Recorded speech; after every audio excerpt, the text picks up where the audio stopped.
ശ്രീമന്നാരായണീയം ദശകം 9 ബ്രഹ്മാവിൻ്റെ തപസ്സും ഭുവന നിർമ്മിതിയും. ഗജാനന പത്മാർക്കം ഗജാനനമഹർനിശം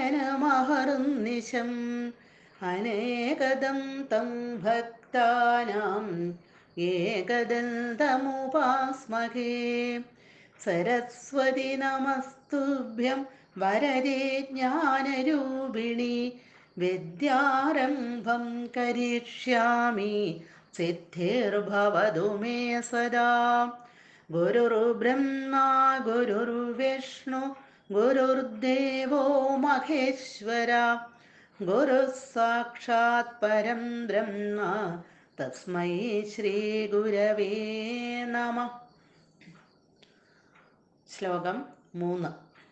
ഓം നമോ ഭഗവതേ വാസുദേവായ.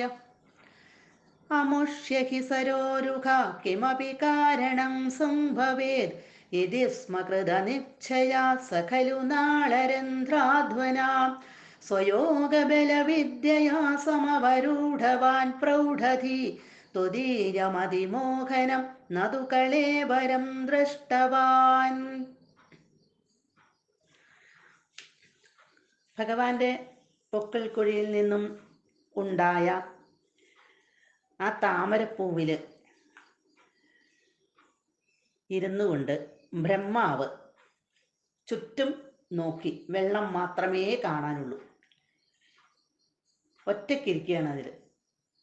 സ്വയം ചോദിച്ചു അപ്പോൾ, ഈ ഒറ്റയ്ക്കിരിക്കുന്ന ഞാൻ, ഏകാഗിയായിട്ടിരിക്കുന്ന ഞാൻ ആരാണ്? ഈ താമരപ്പൂവ് എന്തിൽ നിന്നാണ് ഉണ്ടായിട്ടുള്ളത് എന്നുള്ള ചിന്തയിൽ ഇങ്ങനെ ഇരുന്നു. അമുഷ്യ സരോരുഹ കിമപി.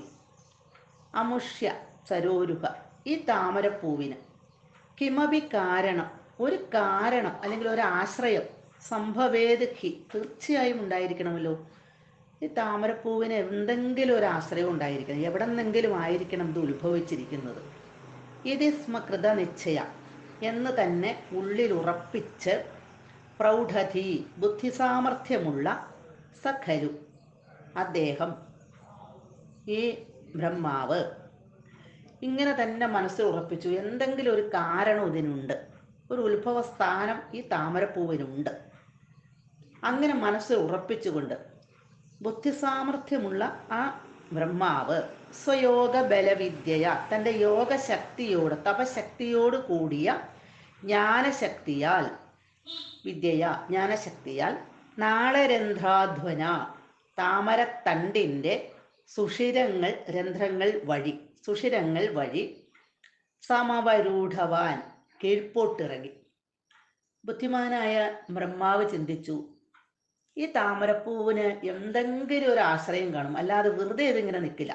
അപ്പം ഇതിൻ്റെ ഉത്ഭവസ്ഥാനം എവിടെയാണ് എന്നൊന്ന് കണ്ടുപിടിക്കണം. തൻ്റെ ആ യോഗശക്തി ഉപയോഗിച്ച്, അല്ലെങ്കിൽ തപശക്തി ഉപയോഗിച്ച്, അറിവിൻ്റെ ശക്തിയോട് കൂടി ഈ താമരത്തണ്ടിൻ്റെ സുഷിരങ്ങളിൽ കൂടെ, ദ്വാരങ്ങളിൽ കൂടെ കീഴ്പോട്ടൊന്ന് ഇറങ്ങി നോക്കി. അതിമോഹനം, അത്യന്തം മനോഹരമായ, തുദീയം, അവിടുത്തെ ഭഗവാന്റെ, കളേബരം, തിരുവുടൽ, തു ന ദൃഷ്ടവാൻ, കളേബരം തു, തിരുവുടലാകട്ടെ, ന ദൃഷ്ടവാൻ, ഇവിടെ കണ്ടെത്തുക ഉണ്ടായതുമില്ല, അതായത് കണ്ടതേയില്ല.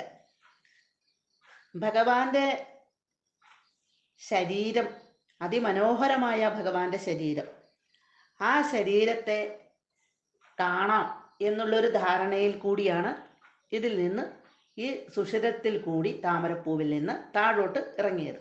കാരണം ഇതിൻ്റെ ഉത്ഭവസ്ഥാനത്ത് മിക്കവാറും ഭഗവാനാവാനാണ് സാധ്യത എന്ന് ബ്രഹ്മാവിന് മനസ്സിൽ തോന്നുകയുണ്ടായി.